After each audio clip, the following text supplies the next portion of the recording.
All right, so it looks like everybody has been dealing with RStudio pretty well. I'm really, really pleased. A couple of people had a few issues, and it was very, very simple for me to log on and to check out directly with some of the problems. So, and now as it stands, I think we're really ready to kind of take off, which I'm really, really pleased about. Um, it is not quite actually this entire conversion process to get us where we need to be only took 3 weeks. So I'm feeling pretty good right now. And hopefully we can get moving. Hey, Dr. Bravado, I have a question for you. Good. I was about to ask for him. Is there any way when we're doing the word clouds in RStudio, if we can get RStudio to change words, being that we're kind of converting everything from a notepad to Yep. things, text don't work normally. So a lot of words are cut off that just don't make sense. Yes. Um, Do we have to physically manipulate the notepad, or is there a way to kind of change a word?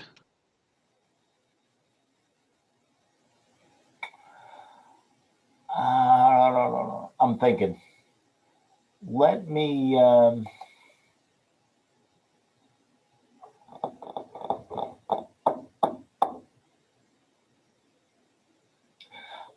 I think the easiest thing to do is to actually, if it's only one word.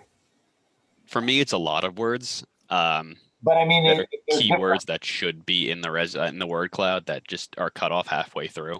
But they're different words. Yes, several words are kind of not real words.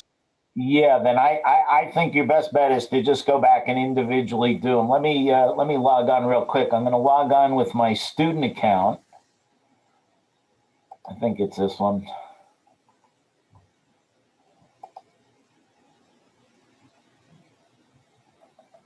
If I can chime in here, I had a similar problem, and then I reran my word cloud without using the stem document function. It actually worked pretty well. Ah, okay, excellent. Okay, and what does the stem document do? Show you here in a sec as soon as I get to it. Wait a minute, I should be able to share the screen.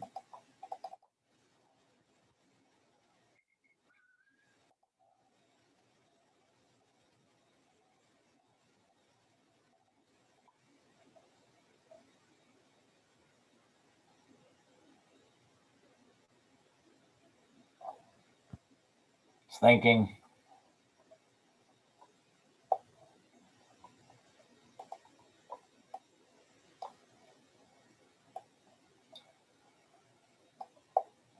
Just rearranging my screens here while it's thinking.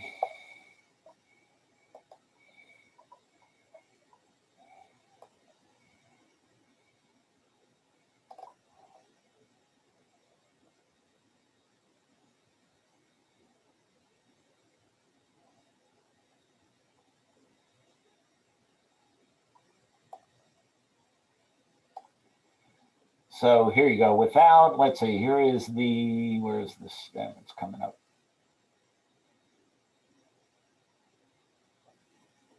It's right at the bottom of the screen there. Text Yeah, stemming. there you go. There you go. Oh, no. There we go. So yeah, if you stemming as it suggests, it's basically trimming words in the document. Now I'm not sure why it should have created a problem, but you can always, well, you can do it a couple of different ways. Is it creating a problem because the notepad doesn't have the normal Word file format to it, so it kind of pulls it across a function, so it's paging it? I don't think so. Because it seems like that's where all of my words get cut off. Yeah. So here you go. Is what it's trying to do is, and I like DataCamp a lot. If you want a little bit of more information, DataCamp is a fun place to go. It doesn't necessarily require you to set up a user ID, but it allows you to do things. And if to stem document is trying to find the root word of repeated elements in a text file. So if you're using, trying to think of a word that I can't think of right now, but that might have like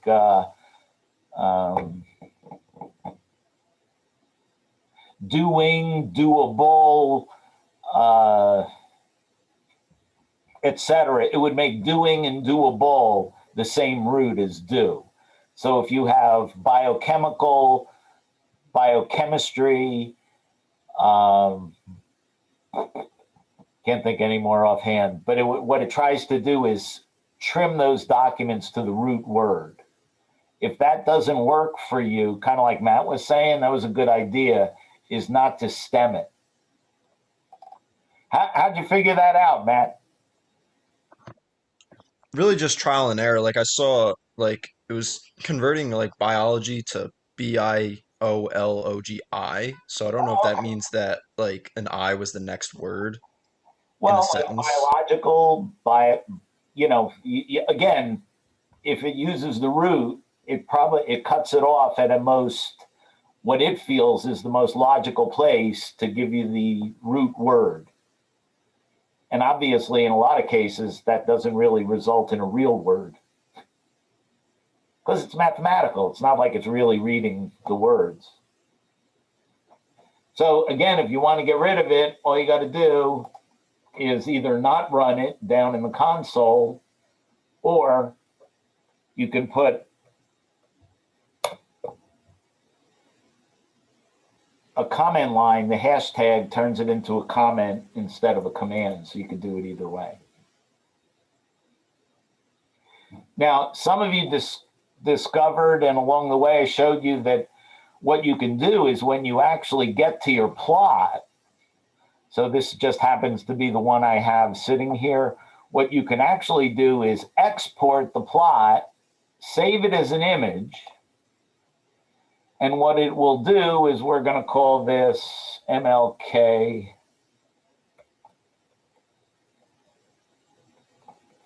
grayscale.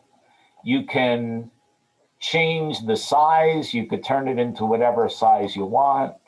I'm going to maintain the aspect ratio. Generally, to put something on the web, you want that at 650, and it should change that to close to 350. Yeah, there you go, 362. Save it. And now if we look at the files, there it is. And you can click on it. You can look at it if you want to see it. Or you could download it.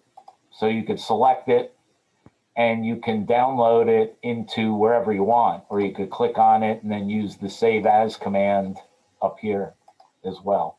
So a lot of different, there's your save as image. You can put it wherever you want. So a lot of flexibility in the RStudio cloud to be able to save your images. So a couple of people asked, what do I do if I make my new image with my resume? It erases the MLK speech. So how do I deal with that to show me ostensibly that I actually did the work? And the answer is you just save it. You just export it as an image and you have access to it. So if we already went about and didn't save the MLK and we did our resume already, should we go back and redo MLK and save it, or are we good? No. Okay. I'm assuming you didn't get to the resume without being successful at the previous one.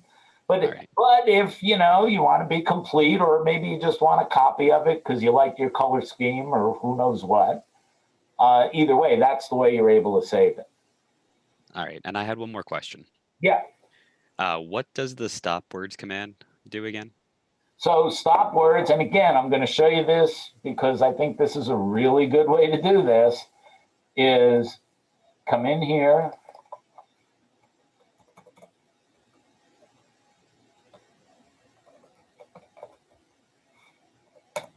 Take a look at stop words. It immediately tells you what it does. Now, stop words, remember, has a whole list of different stop words with support. Okay, that's not helping us. So what are we really looking for? Okay, so that's not a great place to go. So how do we do? Here we go. Here's exactly what we're doing. I have a set of documents. I'd like to remove the stop words. I already removed punctuation convert it to lowercase. We do it, but we have an error, okay? So basically what it's doing is looking for words that are in English that tend to not be the usual words that you want to use, like the words, and in fact, you could see it in here, short words like and, on, the, all of the short words that are repetitive during the entire, in the entire text, okay? Gotcha. Thank you. Yeah.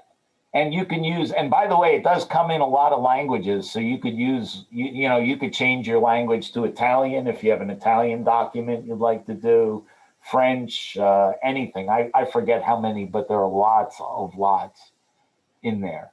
Okay. And I think, let's see, we can find, there we go. English smart words, English smart words. Oops. Come on.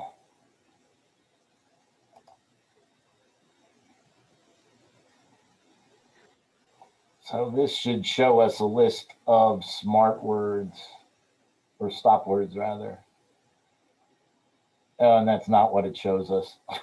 Oh, well, they must have changed the way. A lot of times what you'll find in some of the R documentation is the website links have not been maintained. Want to know what they are in Catalan? There you go. So you can see all sorts of words that are included in these databases. That's what that other one should have looked like. So it would not look at any of these words. And it makes sense because, you know, you could figure it's like looking for a common letter in a sequence. You know, you'd imagine one of the most common letters used is the letter E. So do you really want the letter E to show up because it's in words like the and there and them? So you have the letter E show up all over the place. So it's kind of redundant. It doesn't create a meaningful cloud to show that letter. Now, alternatively, if you were going to do a DNA sequence, it wouldn't make sense to eliminate the letter T. Okay, you don't want to eliminate any particular letter. And we'll see an example a little bit later on where we can use a word cloud as a way to identify common DNA sequences that may occur more than once. A great example of this, and we may use this, is you're probably familiar with celiac disease. And celiac disease, of course, is an autoimmune disease where individuals, the humans, cannot tolerate gluten, which is found in the seeds of grasses, and in particular wheat. If you've ever worked at a pizza place, you'll know gluten is really important because it's what gives pizza dough its elasticity. So it's found in wheat, flour, and a variety of other grassy seeds. And gluten is so named because it is very high in the amino acid glutamine. And in fact, if you look at the amino acid sequence, it's got about a dozen Qs in a row, or a dozen glutamines in a row. So what's really kind of a fun thing to do is to take the protein sequence of gluten, or to take the DNA sequence of gluten and do a word cloud, only identifying every triplet for codons for amino acids to identify proteins that have predominantly one type or another of amino acids. So we can use this in a biological or biochemical context to create information by changing the size of the text to show predominant components of different molecules. You could do the same thing, for example, another example, besides looking for glutamine in gluten, which we already know would be there. What about the DNA sequence for collagen? What if we were to take a DNA sequence of collagen? Do you know anything about the molecular or the protein sequence of collagen? Yeah, isn't there a lot of glycine in it? Yes, there's a lot of glycine, and even more than glycine. Ooh, not that you should know this unless you were taking biochemistry. Proline and hydroxyproline, very, very high. And it's the interaction among and between these amino acids. So we should be able to see, for example, if we looked for a word cloud of all the triplets, right? Because there's 3 nucleotides code for 1 amino acid. And we were to look for the triplets, we would expect to find the triplets for proline, hydroxyproline very large. Glycine would be probably next. And then, of course, you'd have all the other triplets that fill in. So it would give you a nice graphical representation of the biochemical features of the molecule. All right. So same kind of thing we can do. But so we're doing kind of these word problems first to get us in the mindset that in reality, any questions we may ask about biochemistry, molecular biology are actually word problems. It's just the vocabulary doesn't conform to our alphabet in the English dictionary. So we could use different kinds of dictionaries. So I want to show you next up, and if for those of you who haven't figured it out, if you look at the word clouds screen here, you'll notice I can't tell with my glasses, that's either 3 or 4 lines. Maybe these new glasses aren't as good as I thought they were. If you click on that, it gives you the menu on the left-hand side. If you notice the little pin function, I could pin it in place, which resizes everything else. Or now that there's a little X, I can get rid of it altogether. So this gives you a little more screen space for those of you working on laptops. However, if we go back to our bio workspaces, you should notice, theoretically,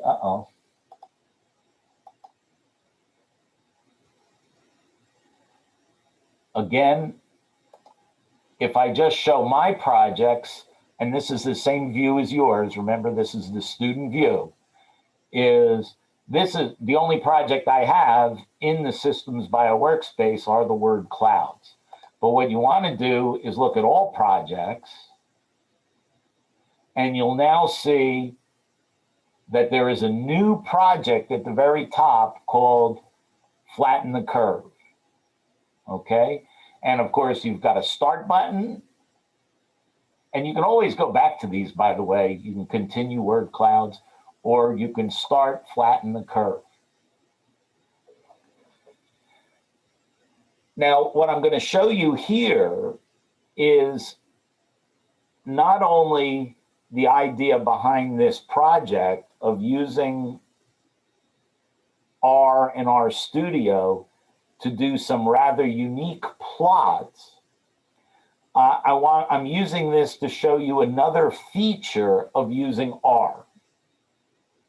Another feature of using R. I know some of you have been through this before,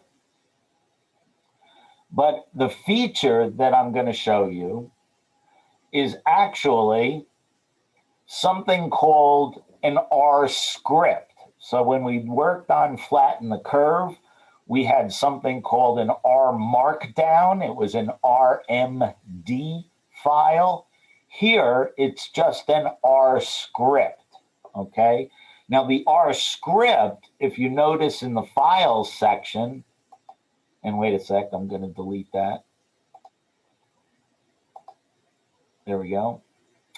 If you look at the R script, notice it ends in an R and it says Flatten the Curve Tutorial.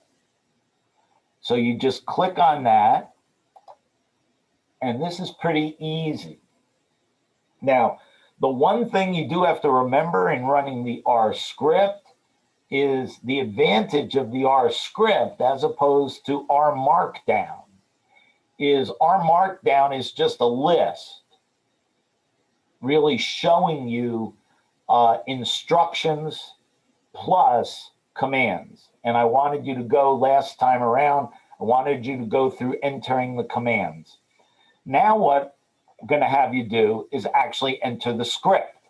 And this is really easy part, but I want you to try a couple of different things along the way. Now, what we're going to do is we're going to make sure your cursor is at the very beginning.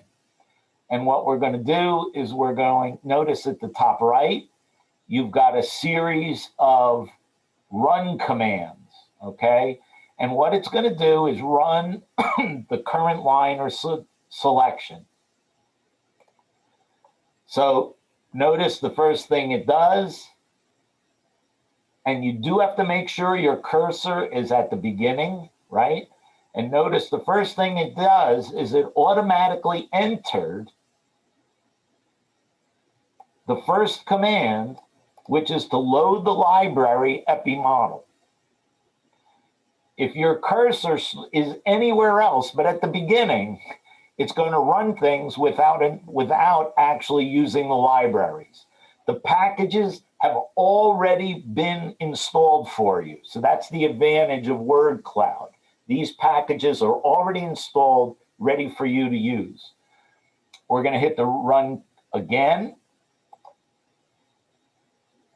It installs the library or gets the library registered for extra fonts and loads the animation library. Really kind of cool. Next up, and notice I still can use the comment lines, but I don't need to run the column lines. What I can do is start at the next command, which is setting up the model for the acceleration of a disease through a population. And this is really taking into advantage, looking at the probability of individuals interacting with one another and spreading the virus. This is the expected, the actual rate. What's if you do come into contact with someone who has a virus, and obviously we're talking about COVID here, what is the probability of actually getting the virus? And what is the relative rate in the population that people die? What's the mortality rate? And basically, this runs a simulation of the curve of how quickly something will spread through the population. So we're going to run it. And all it's doing, notice down in your console, it automatically runs everything. And it's just saying, let's start with a population of about 1,000. We're going to use, this is just a typical infectious disease model. That's what the SIR stands for. And here's the data frame. Remember, just like the last time where we set up a matrix of a data frame showing you the words that are being used, this is actually going to create a data frame in an X and a Y axis in order to get ready to plot the results of the model. So think about what R is doing at this point in time. It's taking a nonlinear model and creating a series of X and Y plots. That's our data frame. So it's got an X value and a Y value. And then the next step is actually to use ggplot, which remember we already installed the first time around and was also in the primers that everybody should have done. We're going to use ggplot to plot this X versus Y model. And notice here's our plot. And we're going to run it. Oop. Oh, why'd you do this? You skipped the mod. Oh, DF. yeah. Sorry. Sorry, my life. There we go. Helps if you have a data frame to plot. And there we go.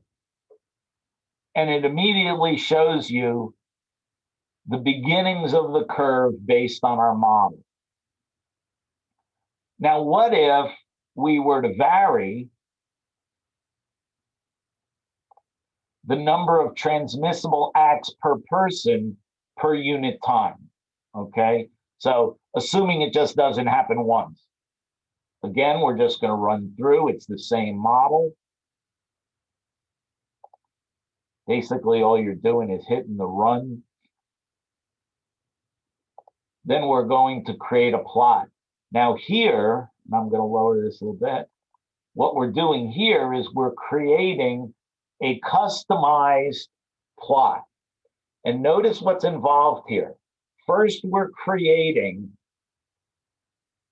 the space for the plot. We included a title. There's the main title, the x-axis label, the y-axis label, okay? Then we're going to plot what exactly is on each of the axes. In each case, notice you could change these. You want to change them? You don't like maybe 250 time units is not enough. Or maybe you want more resolution. So now I'll run them every 100. But of course, now see, I overlap with my others. So what we're going to do is I'm just going to go back, rerun the plot, rerun the new axis. Oh, there you go. Now we're looking good. And again, same thing. That's not bad. Now it looks like our zeros are all matched up. We're ready to go. And we're actually going to draw our lines. Now let's take a peek.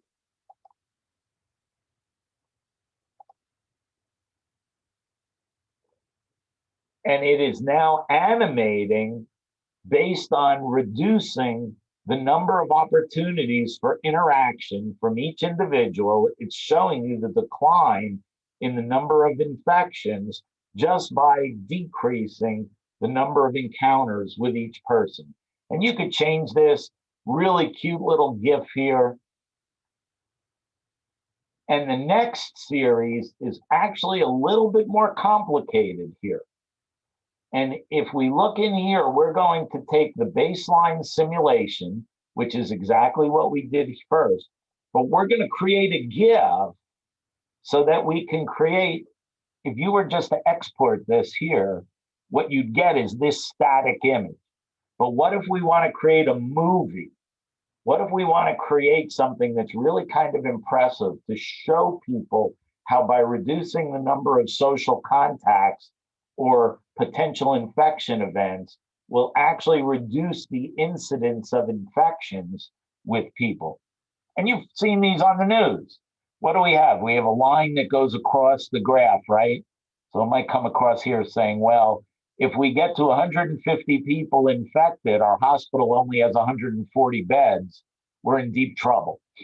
Okay, we want to get, so we want some kind of line across here to show what is our maximum tolerated number of infected individuals, all right? So in the GIF, one of the things you're going to see is our model. What you're then going to see is all the commands we did before. Here's the blank plot with all the axes that we got. Remember, I had changed this to 100. Now we want to put a marker in. We want to put a line directly across the chart that is y equals 100. So we want our line here at 100. Again, one of the reasons that we changed some of these numbers. Then we're going to have the baseline simulation, everything that we had up above, and we're going to name it. You can name it whatever you want, but for now, we've got the name flattened curve animated GIF, and we're going to come to the top, and we're going to run this. Watch what happens. It does take a moment to run, so give it a second.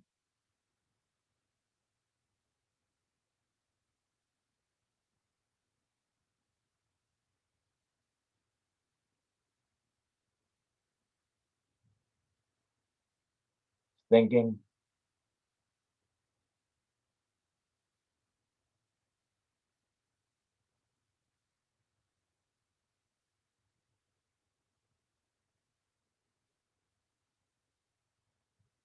By the way, there will be a small error message here, which is one of the reasons why it's taking so long.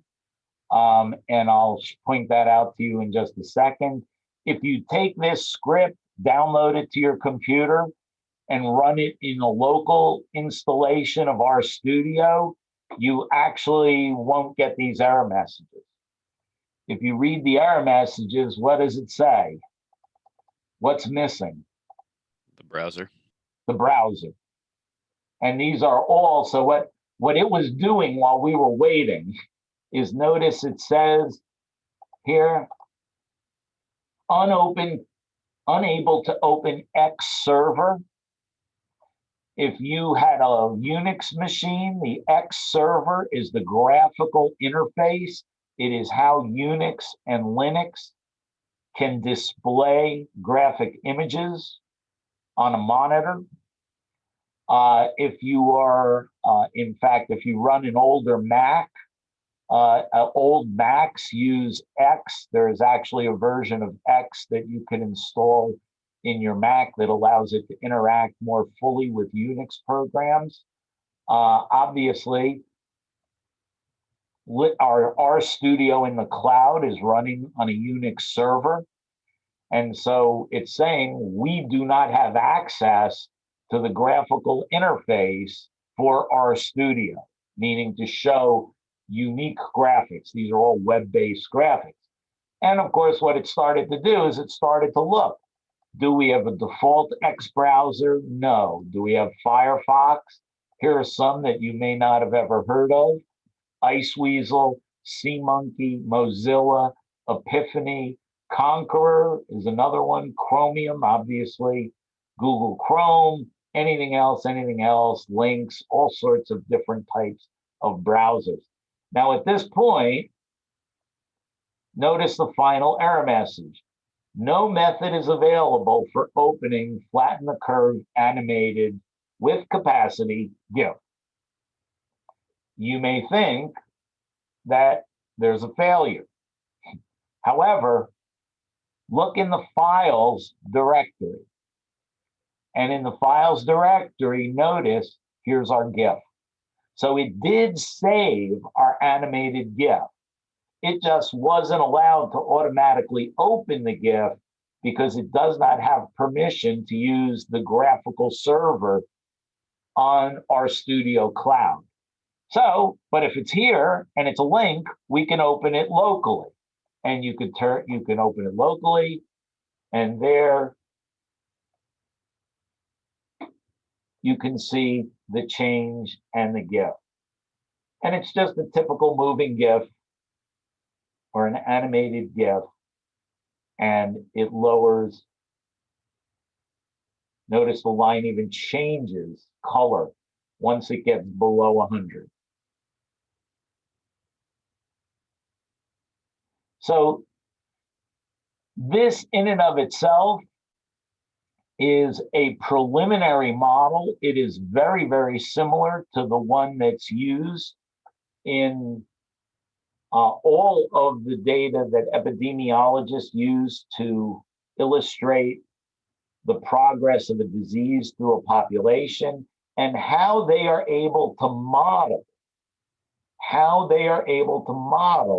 the effects of social distance, masks, by lowering the number of potential contacts to one another, meaning you're lowering the ability, or at least the numerical possibility of infecting someone else. Okay, and so you can actually go in here and figure out by manipulating all of those variables at which point at which point in the model do we find the optimum number of interactions to lower the number of infections in the population. And obviously, this one down here is unreasonable. The one down here, the final line before it begins all over again, means that there are 0 interactions with any people. That's like we're all living in a bubble. That's not going to happen. Okay. But clearly, we can change the number of potential interactions by using social distancing, masking, etc. And that's what everybody tries to do.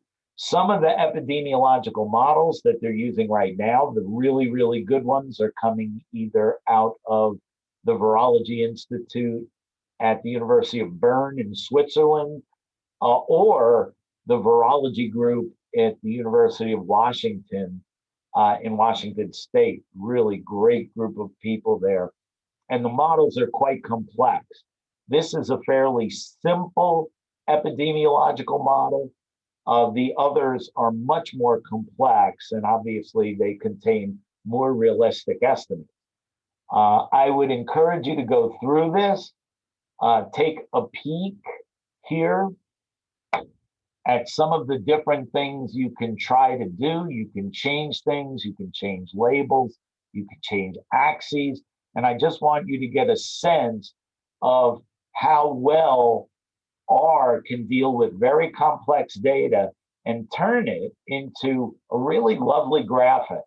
Obviously, not everybody watching CNN, Newsmax, Fox, whatever your favorite channel is, and can understand the epidemiological models.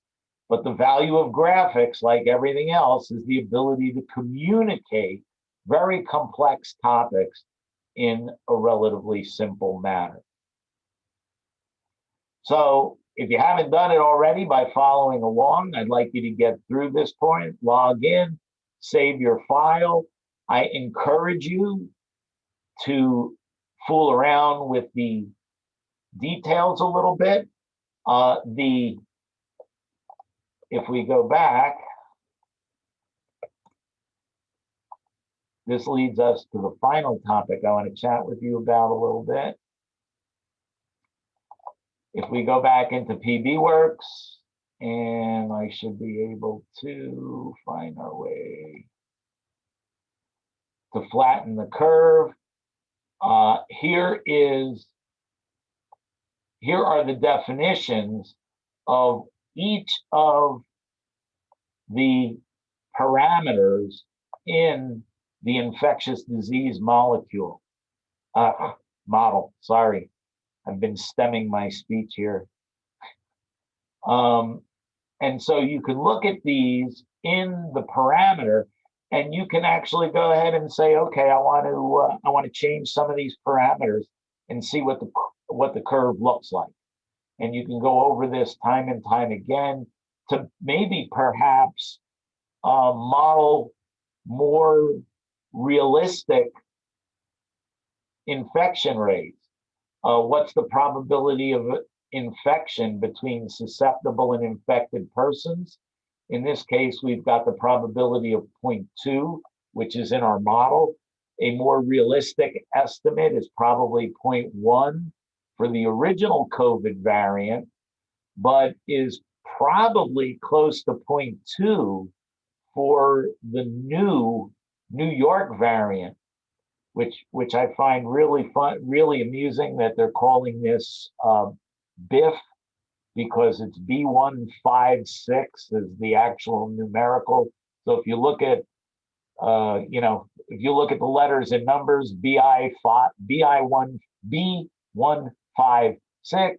kind of looks like BIF, and I find BIF is pretty funny because, of course, he's the bad guy in Back to the Future movies, for those of you who are movie buffs. And what's really even funnier is the amino acid substitution is actually a glutamate for a lysine I forget the position number, but it's something on the order of 384. So actually, if we were to name the amino acid substitution, it would be E position 384. The 384 may not be correct, but it's what I'm remembering right now, and K. So serine replaces lysine at position 384. Serine. Glutamate replaces lysine at position 384. The glutamate is E in the single letter code, 384. Lysine, of course, is K. So they call that EEK. And so you've got BIF EEK, which I don't know, made me laugh. I'm just a little weird on sci-fi movies these days. So it's kind of interesting, but you can actually compare then what would this model look like if the infectious probability is 0.1 versus 0.2 by drawing two different graphs. You could check on the departure rate of susceptible individuals. So in other words, the departure rate, notice we've got the departure rate at 0, meaning nobody's dying. We know that's not the case. And more than likely, the departure rates for some of these variants are greater, meaning the death rates are greater than the COVID, the original COVID sequence that was identified. And we could see the departure rate for infected people, departure rates for recovered people. And you can manipulate this model to become more realistic. And I kind of encourage you to play with it. I think that's the best way, kind of like Matt said before, just play with it. It's the best way, I think, to learn some of this. So I wanted to get us to this point, get you a chance to use this. Realize that as you're working on developing an R series of programs, you can develop an R script, and you can run the script right from the console, so you don't have to constantly type and retype information. You can work in this manner. So, make sense to everybody? Pretty easy, I think. The one thing, please remember to save your animated GIF. If you change some of the parameters, remember to rename your animated GIF to another name. So if you want to change your mortality, you could change the name to whatever you want. Notice also that you should also be getting into the habit of not using spaces in your file name. Use a dash. I tend to use underline. Some people use dash. I think people use dash because all they got to do is hit a key. If you use an underline, it's shift to get to the underline. So you know, dash is just you hit one. Skipping a step. I know it's, I guess people who program a lot like to conserve. I don't know, maybe they get carpal tunnel in their shift key hand. I don't know. It's crazy. So get to this point and we're in pretty good shape. Last thing I want to mention is I made an executive decision. I'm moving all the information on PBWorks to Blackboard. I am not done, but give me a minute here. You should see my Blackboard here.